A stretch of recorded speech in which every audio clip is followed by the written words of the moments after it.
Hello aspirants, welcome to my channel Durga IAS. पहला subject शुरू कर रहे हैं, that is the anthropology optional. ठीक है, हम अगर बात करें यहाँ पे तो हम सबसे पहले फिजिकल एंथ्रोपोलॉजी से शुरू कर रहे हैं। ठीक है, यहाँ पे 9.1 से, जिसमें human genetic is the syllabus. Now हमारा जो फोकस होगा मेजर वो होगा to understand the concept behind it, and also मैं आपसे रिक्वेस्ट करूँगी कि just write down the words, the key words I am telling, जो हमें आंसर में लिखना है। ठीक है, क्योंकि मेरा फोकस होगा आपको समझाने पे। नाउ हम पहले यहाँ पे देख लेते हैं कि 9.1 का सिलेबस जो है वो क्या है। तो सबसे पहले ह्यूमन जेनेटिक्स है इस यूनिट का नाम। यहाँ पे हमें मेथड्स एंड एप्लीकेशन पढ़ने हैं। किस चीज़ों के? Methods for studying genetic principles in man family study, मतलब जेनेटिक प्रिंसिपल को स्टडी करने का मेथड्स हमें पढ़ने से pedigree analysis, twin study, foster child, co twin method, cytogenetic method, chromosomal and karyotype analysis, biochemical method, immunological method, DNA technology and recombinant technologies. ठीक है, now ये जो है यहाँ तक, ये जो है ये यूनिट से 9.1 है।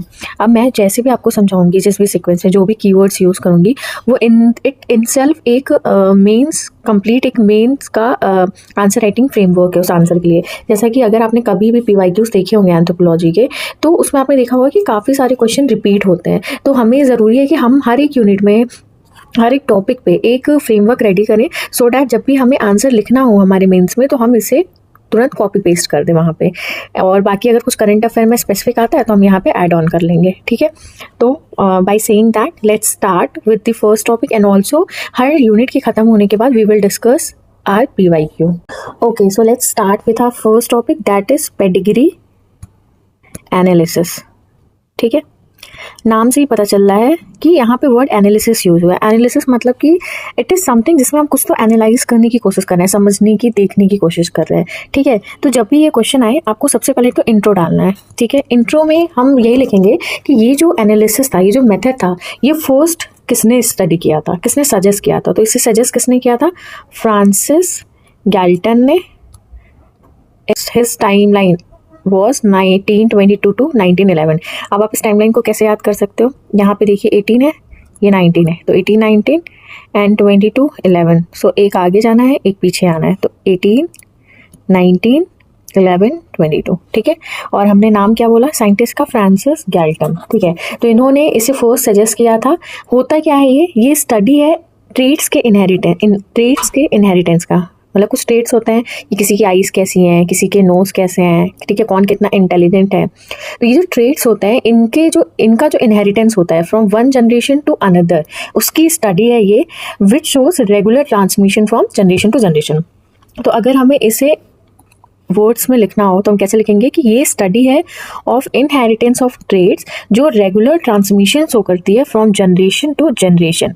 मतलब यहाँ पे इनहेरिटेंस हो रहा है ट्रेड्स का, जो रेगुलर ट्रांसमिशन शो कर रहा है फ्रॉम जनरेशन टू जनरेशन। ठीक है, और यहाँ पे हम लोग ये शो करते हैं बाय यूजिंग अ चार्ट। तो ये पूरा इसका एक इंट्रो हो जाएगा कि it was first suggested by Francis Galton and 1822 to 1911, and it is the study of inheritance which shows regular transmission from generation to generation in a family using a chart. ठीक है, now अब किसी भी question में हमने इस intro लिख दिया, अब हम यहाँ पे उसका सिग्निफिकेंस लिखने की कोशिश करेंगे। ठीक है, तो अब हम यहाँ पे सिग्निफिकेंस की बात करेंगे। दो वर्ड्स होते हैं, एक होता है सिग्निफिकेंस और एक होता है स्कोप।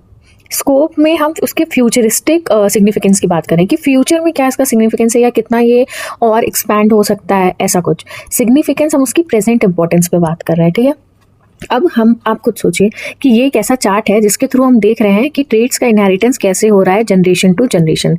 तो अगर हम ये देख पा रहे हैं, मान लीजिए एक कैंसर का जीन है, ठीक है, कैंसर का ट्रेट है, नाउ इसका इनहेरिटेंस हो रहा है फ्रॉम जनरेशन 1 टू जनरेशन 2। तो अब इसे देख के हमें क्या पता चल रहा है कि हम पता लगा सकते हैं कि भाई कोई डिसऑर्डर जो है उसका कोई जेनेटिक डिसऑर्डर जो जेनेटिकली पास ऑन हो रहा है, उसका कैसे इनहेरिटेंस हो रहा है और क्या फिनोटिपिक वेरिएबिलिटी है। फिनोटिपिक वेरिएबिलिटी क्या होता है? जो उसका हमें आंखों से हम देख पा रहे हैं उसका इफेक्ट। फॉर एग्जांपल हीमोफीलिया है, ठीक है, अब हीमोफीलिया का कुछ सिम्टम्स होंगे, वो सिम्टम्स हम देख पा रहे हैं। तो फिनोटिपिकली इसमें अगर हम देखें एक पर्सन 1 में उस फैमिली के, तो इनमें जो सिम्टम्स दिख रहे हैं ये वो है। पर्सन 2 में जब हम देखें तो सिम्टम्स जो दिख रहे हैं वो अलग है। दैट्स वाई यहाँ पे हमें फिनोटिपिक वेरिएबिलिटी, मतलब विजिबल जो कैरेक्टर्स हैं उसमें कुछ वेरिएबिलिटी दिख रही है। तो उसका पहला सिग्निफिकेंस हो जाएगा कि हम यहाँ पे स्टडी कर सकते हैं जेनेटिक वेरिएबिलिटी की and their phenotypic variability, genetic disorder and their phenotypic variability, मतलब क्या जेनेटिक डिसऑर्डर है, कैसे वो पास ऑन हो रहा है, उनमें क्या फिनोटिपिक वेरिएबिलिटी है। नाउ अगर हॉस्पिटल में एक्सचेंज हो गया है babies, now 2 couples are there and they are arguing कि कौन सा बच्चा किसका है, तो यहाँ पे अगर हम पेडिग्री एनालिसिस कर लें, पेडिग्री चार्ट बना के देख लें, तो हम कंक्लूड कर सकते हैं कि ये किसका बेबी है। सो ये ऑल्सो यूजफुल है पैटर्निटी डिस्प्यूट्स में, ठीक है। तो हमने पहले पढ़ा जेनेटिक ऑर्डर्स होते हैं, उसकी उनकी स्टडी, उनका phenotypic variability, paternity dispute. Now जो मेंडल्स के लॉ हैं, ठीक है, मेंडल का लॉ है, उसमें से एक उनका लॉ है principle of segregation and independent assortment, principle of segregation and independent assortment, उससे भी रिलेटेड इंफॉर्मेशन देता है। अभी क्या होता है ये हम आगे पढ़ेंगे। नाउ 4 सिग्निफिकेंसेस कि ये इंफॉर्मेशन देता है अबाउट एलिलिज्म एंड लिंकेज। अब ये क्या होता है ये भी सब हम आगे देखेंगे। अभी हमने क्या क्या समझा, लेट्स रिवाइज वंस, क्योंकि हमारे 2 टॉपिक हो गए हैं, मतलब 2 हेडिंग हो गए हैं एक टॉपिक के, तो लेट्स रिवाइज वंस। सबसे पहले पेडिग्री एनालिसिस किसने दिया था? फर्स्टली फ्रांसिस गैल्टन ने 1822 एंड 1911। ओके, इसमें इन्होंने क्या बताया था? इसमें इन्होंने बताया था कि कैसे इनहेरिटेंस होती है ट्रेट्स की, मतलब उस चार्ट को देख के हम ये पता लगा सकते हैं कि कैसे इनहेरिटेंस हो रही है ट्रेट्स की generation to generation using a chart. Okay, अब हमने पढ़ा कि इस जो चार्ट का एनालिसिस कर रहे हैं इसके कुछ सिग्निफिकेंस है, कुछ फायदे हैं। इन सम पैटर्निटी डिस्प्यूट सॉल्व कर सकते हैं, जेनेटिक डिसऑर्डर का पता लगा सकते हैं, एंड देयर फिनोटिपिक वेरिएबिलिटी, जो मेंडेलियन लॉ है of principle of segregation independent assortment, उसके बारे में हमें इन्फॉर्मेशन मिल सकती है, and also information about allelism and linkage. जो भी आप वर्ड्स हैं जो आपको समझ नहीं आ पा रहे हैं आप, तो don't worry, we will read them going forward. Okay, now how to read. अब हम एक चार्ट बना रहे हैं, जैसे हम कोई भी चार्ट बनाते हैं तो आप देखते हो कि स्कूल में एग्जीबिशन लगता होगा, तो टीचर्स आते हैं, प्रिंसिपल्स आते हैं, बच्चे उन्हें एक्सप्लेन करते हैं सारी चीज़ें। तो यहाँ भी सेम चीज़ है कि अगर हम एक चार्ट बना रहे हैं तो हम उसे रीड कैसे करेंगे, हाउ टू रीड। तो जब भी हम एक पर्टिकुलर ट्रेट ऑफ फैमिली को रीड करते हैं, मान लीजिए ये एक फैमिली है, ठीक है, अब यहाँ पे हमें ट्रेट ऑफ हीमोफीलिया को ही हमें स्टडी करनी है, कैसे पास डाउन हो रहा है। तो अगर हमें एक पर्टिकुलर ट्रेट को रीड करना है तो हम ऐसा तो कर नहीं सकते हैं कि अरे भाई इनके में ये था, इनके में ये था, इनके में ये था, और ये हम रिलेशन कैसे सिग्निफाई करेंगे, भाई ये जो है इनके जो फर्स्ट कपल थे इनका था, 2 कपल सेकंड कपल का ऐसा था, उनके बच्चों का ऐसा था, तो there will be so much confusion. तो हम क्या करते हैं, हम फैमिली में ही एक जिनके रेफरेंस में हम स्टडी करना चाह रहे हैं उन्हें हम यूज़ करते हैं स्टडी करने के लिए, और उन्हें हम प्रोबैंड या प्रोपोसिटस, प्रोबैंड एंड प्रोपोसिटस, इन दैट इज ये कौन है जो उस ट्रेड से अफेक्टेड है, अफेक्टेड पर्सन। तो हम जो अपनी स्टडी है वो स्टार्ट करते हैं प्रोबैंड या प्रोपोसिटस से, जो कि एक अफेक्टेड पर्सन है ऑफ दैट पर्टिकुलर ट्रेड। इन्हें हम रिप्रेजेंट करने के लिए जो साइन यूज़ करते हैं ये। अब पेडिग्री स्टडी करने में बहुत सारे ना सिम्बल्स यूज़ होते हैं। स्टैंडर्डाइज सिंबल, स्टैंडर्डाइज सिंबल का मतलब कि हम इन्हें रिप्लेस नहीं कर सकते किसी और सिंबल से। ये नहीं है कि भाई अगर मेल का सिंबल ये है तो हम उसे ऐसे बना दें, बनाओ फीमेल हो जाएगा, ठीक है। तो यहाँ पे कुछ सिंबल्स हैं जो मैं बना रही हूँ, you just keep it in your mind and try to show them like this, ठीक है। एक बॉक्स बना के कोशिश करिए उन्हें शो करने का। पहले हमने इंट्रो लिखा, हमने सिग्निफिकेंस लिखा, अब हमने लिखा, हम 3rd हेडिंग है हमारी कि how to read the pedigree. इसमें हमने पढ़ा कि जो पेडिग्री की स्टडी करते हैं हम प्रोबैंड या प्रोपोसिटस से शुरू करते हैं, और इसमें हम कई सारे स्टैंडर्डाइज सिंबल का यूज़ करते हैं। तो वो सिंबल कौन से हैं, लेट्स स्टडी। सिंबल में सबसे पहला सिंबल है ये सिंबल है नॉर्मल मेल का, नॉर्मल लिखना है आगे, ठीक है। ये सिंबल है नॉर्मल फीमेल का, ठीक है। ये symbol and other half shaded, ये सिंबल है हेट्रोजाइगस मेल का, ठीक है। ये सिंबल है ये सिंबल है half portion shaded heterozygous female का, ठीक है, completely shaded, affected male and affected female. तो normal male, normal female, heterozygous male, heterozygous female, affected male, affected female, ठीक है। उसके बाद अगर हम एक नॉर्मल ये बनाया और बीच में ऐसे कर दिया तो ये हो जाएंगे कैरियर। अभी सारे वर्ड्स क्या होते हैं, हेट्रोजाइगस क्या है, कैरियर क्या है, आपको आगे समझ में आ जाएगा, जस्ट डोंट वरी, ठीक है। Try to remember this symbol. इसका मतलब क्या है, मेटिंग, ठीक है। इसका बैंड मतलब मैंने आपको बताया था प्रोबैंड, ये तो मेटिंग होता है। अगर हम बीच में 2 लाइन कर दे तो ये हो जाएगा कॉन्सेंग्यूनियस मैरिज, ठीक है। तो क्या हो गया, कैरियर, मेटिंग, कॉन्सेंग्यूनियस मैरिज, प्रोबैंड, ठीक है। अगर हम ऐसे बना दें तो ये हो जाएंगे डाइजाइगोटिक ट्विंस। अगर हम इसी को ऐसे बना के ऐसे जोड़ दें तो ये हो जाएगा मोनोजाइगोटिक ट्विंस।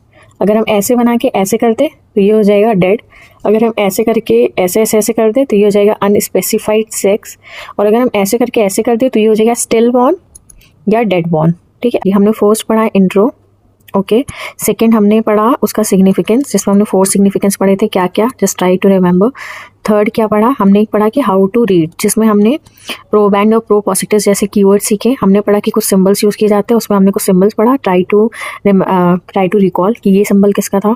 ठीक है, ये सिंबल किसका था, ये सिंबल किसका था, ये सिंबल किसका था। ठीक है, अब हम पढ़ेंगे फोर्थ हेडिंग। फोर्थ में हम पढ़ेंगे कि क्या टाइप्स ऑफ इनहेरिटेंस पैटर्न देखे गए हैं, क्या टाइप्स ऑफ इनहेरिटेंस पैटर्न देखे जाते हैं जब हम पेडिग्री एनालिसिस करते हैं। तो जब हम पेडिग्री एनालिसिस करते हैं तो हमें क्या टाइप्स ऑफ इनहेरिटेंस पैटर्न्स देखने मिलते हैं।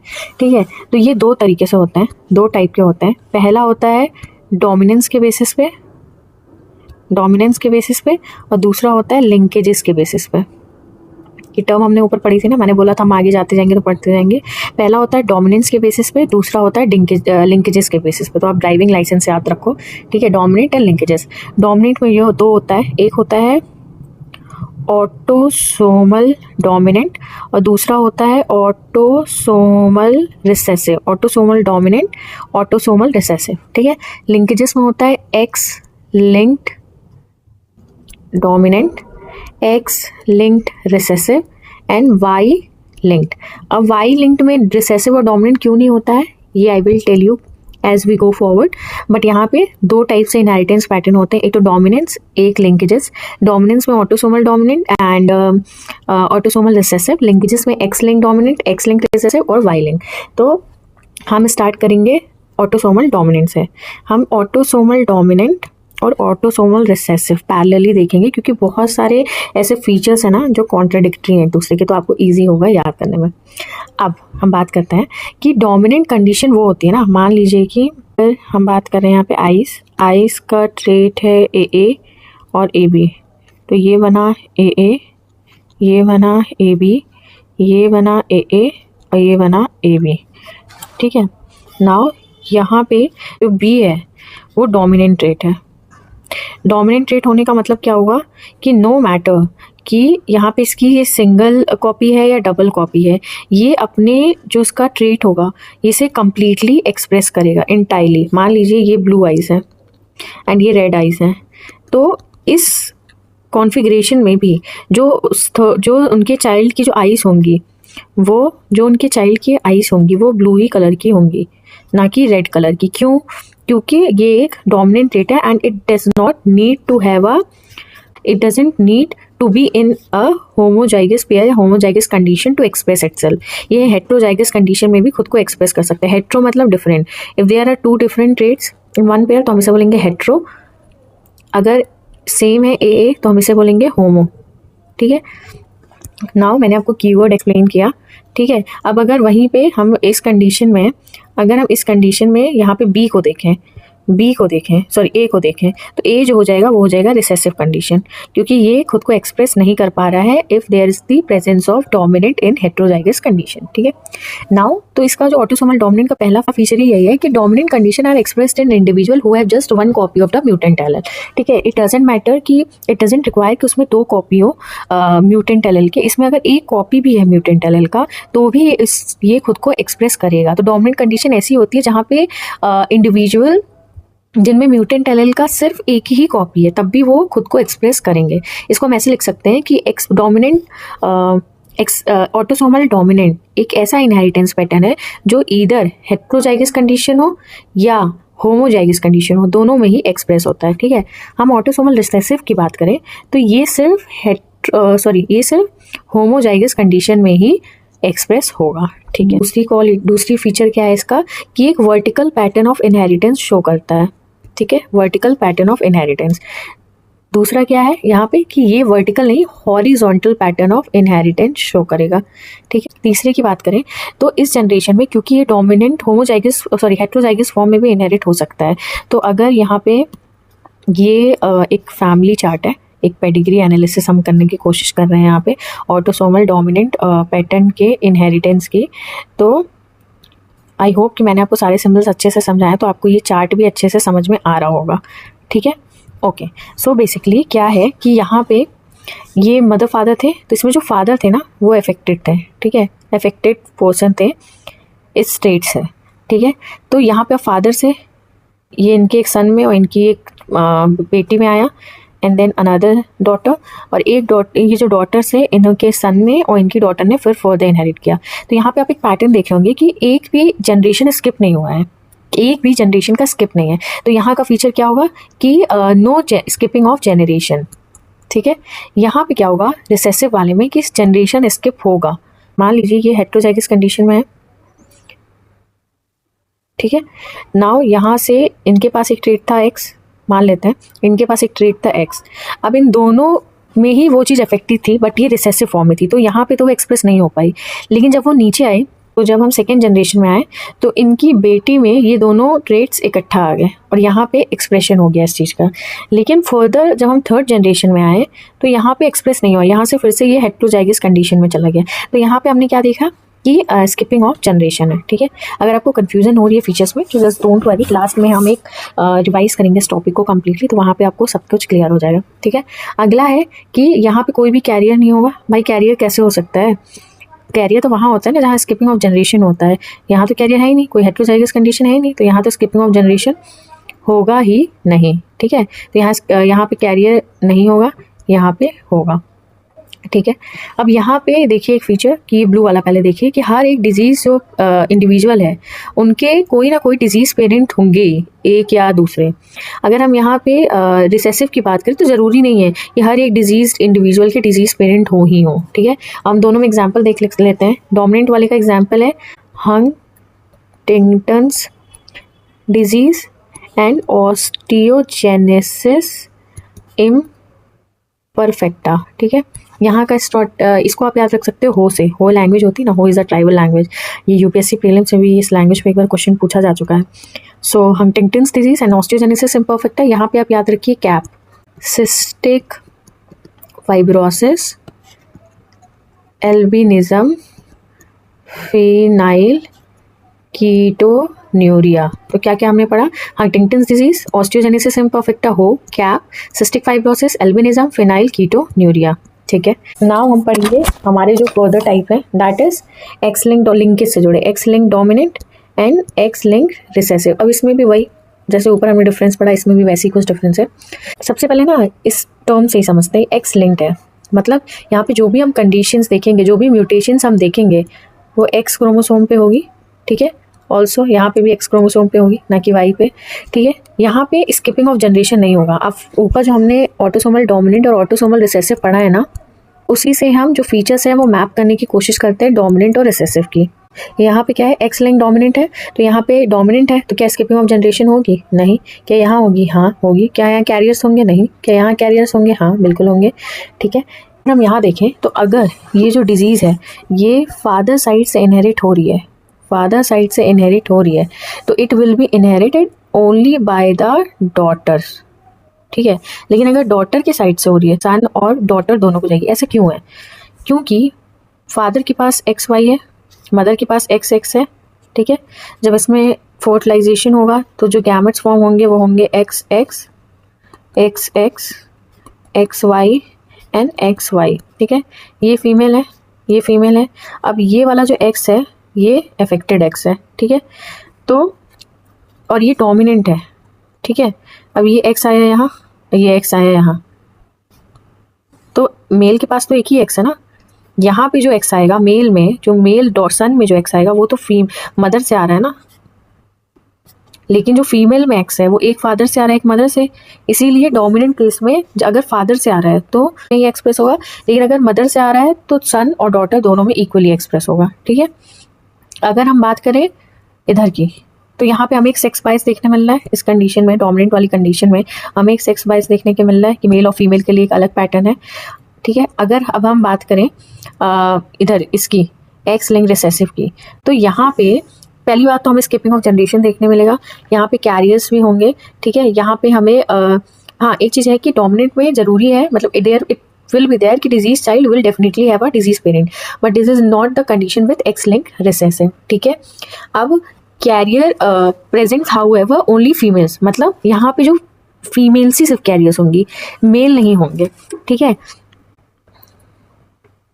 क्यों भाई, देख लो यहाँ पे क्या है, रिसेसिव कंडीशन है, मतलब यहाँ पे हमें एक्स एक्स दोनों चाहिए होगा एक्सप्रेस होने के लिए, मतलब एक्स लिंक्ड रिसेसिव में कि यहाँ पे फीमेल्स ही सिर्फ कैरियर्स होती है, मेल्स नहीं होते हैं। अब ये सोचने वाली बात है भाई, दोनों में ही ये चीज़ जो डिफेक्टिव जीन है वो हो सकता है, लेकिन फीमेल्स ही क्यों कैरियर है, मेल्स क्यों नहीं।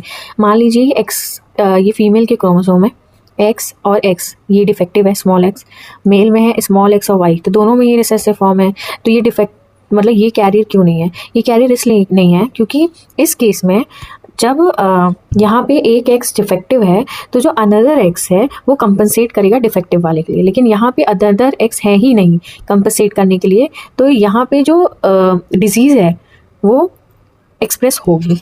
ठीक है, नाउ हम एग्जाम्पल पढ़ लेते हैं। यहाँ पे है एक्स लिंक्ड डोमिनेंट में vitamin D resistant rickets and fragile X syndrome. ठीक है, यहाँ पे है Duchenne muscular dystrophy and haemophilia ए।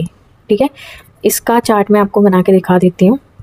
तो यहाँ पे ये थे अफेक्टेड, ठीक है, ये हैं कैरियर, ये हैं कैरियर, इनसे ये बनी कैरियर एंड ये हुए अफेक्टेड। बाई लिंक्ड इनहेरिटेंस, यहाँ पे जो कैरेक्टर्स इनहेरिट होते हैं, पहले तो ये जो कैरेक्टर्स यहाँ पे इनहेरिट होते हैं उनके लिए एक टर्म हम यूज़ करते हैं होलैंड्रिक कैरेक्टर्स। हम इन्हें ऐसे क्यों बोलते हैं होलैंड्रिक कैरेक्टर, क्योंकि ये सिर्फ मेल्स में पाए जाते हैं। ठीक है, पहली बात यहाँ पे कोई कैरियर नहीं है, मैंने आपको बताया ना ऊपर कि भाई एक ही वाई है, कोई कंपनसेशन नहीं, कुछ भी नहीं है, यहाँ पे कोई कैरियर नहीं है, यहाँ पे कोई स्किपिंग ऑफ जनरेशन नहीं है, यहाँ पे डिजीज सन के डिजीज फादर होंगे ही होंगे। फॉर एग्जांपल हाइपर ट्राइकोसिस पिन्ने, हाइपर ट्राइकोसिस पिन्ने क्या होता है, आपने बहुत सारे मेल्स के ईयर में हेयर्स की ग्रोथ देखी होगी, तो वो उसे ही बोलते हैं हाइपर ट्राइकोसिस पिन्ने। यहाँ पे अगर हम पेडिग्री चार्ट देखिए तो यहाँ पे क्या है, ये मेल इफेक्टेड है, तो ये भी मेल इफेक्टेड है, ये भी male affected, no skipping of generation. Now अगर हमें एक और फॉर्म ऑफ इनहेरिटेंस होता है, ठीक है, ये आप ज़रूर लिखिएगा, इससे आपको +1 और 2 मार्क्स तो ज़रूर मिलेंगे। ठीक है, दैट इज़ माइटोकॉन्ड्रियल इनहेरिटेंस। ये बहुत कम ही जगह मेंशन है, बहुत कम ही बुक्स में माइटोकॉन्ड्रियल इनहेरिटेंस।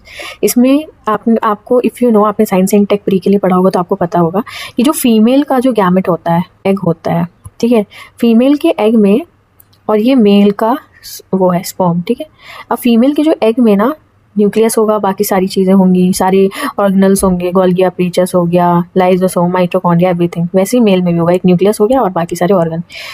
जो चाइल्ड होगा इनका, तो यहाँ पे जो माइटोकॉन्ड्रियल डीएनए होगा वो मदर से आएगा, मतलब इनमें तो फर्टिलाइजेशन होगा दोनों में, तो जो यहाँ पे इनका जो बेबी आएगा उनमें जो माइटोकॉन्ड्रियल डीएनए होगा मदर से आएगा। तो वही है कि माइटोकॉन्ड्रियल इनहेरिटेंस को हम मैटरनल इनहेरिटेंस बोलते हैं। ठीक है, इसमें ये जो अफेक्टेड चिल्ड्रन होंगे अफेक्टेड मदर के, वो उसे इनहेरिट करेंगे स्ट्रेट को। हम पेडिग्री चार्ट देख लेते हैं। यहाँ पे ये अगर अफेक्टेड मदर है तो इनके सारे बच्चे इनहेरिट करेंगे, क्योंकि माइटोकॉन्ड्रियल डीएनए है वो तो मदर से ही जाएगा सब में। एग्जाम्पल है लेवर्स हेरिडिटरी ऑप्टिक न्यूरोपैथी। ठीक है, नाउ मान लीजिए ये हमारा पेज है यूपीएससी के आंसर राइटिंग का। ठीक है, और हमें क्वेश्चन आ गया पेडिग्री एनालिसिस। सबसे पहले हमने इसका इंट्रो लिखा। इंट्रो में हमने लिखा कि फ्रांसिस गैल्टन, जिनका टाइमलाइन था ये, उन्होंने इसे सबसे पहले सजेस्ट किया था, and it is about studying of inheritance of trait which shows transmission from generation to generation through a chart। ठीक है, हम यहाँ पे सिग्निफिकेंस लिखेंगे, सिग्निफिकेंस के we will make a this kind of chart, जिसमें हम यहाँ लिखेंगे जेनेटिक डिसऑर्डर, उनकी फिनोटाइपिक वेरिएबिलिटी को स्टडी करने में मदद करता है। यहाँ पे हम लिखेंगे कि paternity disorder, Mendel law and allelism and linkage. ठीक है, उसके बाद दूसरा टॉपिक आएगा हाउ डू वी स्टडी। तो यहाँ पे हम प्रोबैंड के बारे में मेंशन करेंगे, सिंबल्स के बारे में मेंशन करेंगे। ठीक है, यहाँ पे हम लिखेंगे कि types of patterns of inheritance.